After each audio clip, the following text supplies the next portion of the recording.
ఈరోజు ఒక రాక్షస యుగంలో ఉన్నాం. నేను మొన్న ఎవరో నా దగ్గరికి వస్తూ ఉన్నప్పుడు కూడా నేను ఏదో అంటా ఉంటే, కలియుగంలో రాజకీయాలు చేయాలి అని అంటే ఈ యుగం చంద్రబాబు యుగంలో రాజకీయాలు చేయాలి అని అంటే ఈ రాజకీయాలు చేసేటప్పుడు కేసులు వేస్తారు అనే భయం లేనప్పుడే రాజకీయాలు చేయగలుగుతాం. జైళ్ళకు పంపినా కానీ పర్వాలేదు చంద్రబాబు నిన్ను ఎదుర్కొంటామనే ధైర్యం ఉంటేనే రాజకీయాలు చేయగలుగుతాం. అలా ఉండగలిగిన తెగువ ఎవరికైనా ఉంటేనే రాజకీయాల్లో ఉండగలగాలి, చేయగలగాలి అనేది మాత్రమే ఈ కలియుగంలో మనం నేర్చుకుంటా ఉన్న పాఠం అని చెప్పి చెప్తా ఉంటాం. ఈరోజు నిజంగానే రాజకీయాలు అలానే తయారయ్యి చంద్రబాబు నాయుడు ఈరోజు చేస్తూ ఉన్న రాజకీయంలో కనీసం 1% కూడా మనం ఆ రోజుల్లో ఎప్పుడు చేయలే. ఆ రోజుల్లో మనం ఏ ఒక్కరికి కూడా ఇబ్బంది జరగకూడదు అనే ఆలోచనలు చేశాం.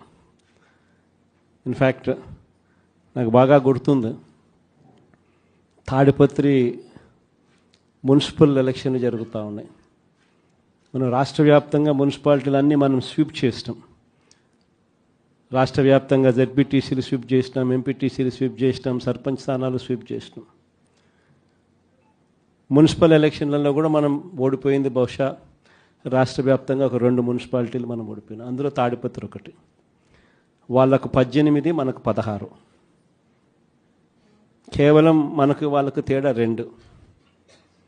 మన ఎమ్మెల్యే వండుకొని అన్న 2 అయినా తేడా ఎత్తేద్దామన్నాడు. ఆ రోజు నాకు బాగా గుర్తుంది, అలా నేను ఒప్పుకోలా.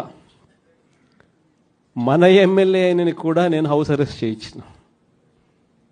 మన ఎమ్మెల్యేని నేను హౌస్ అరెస్ట్ చేసి ఎన్నిక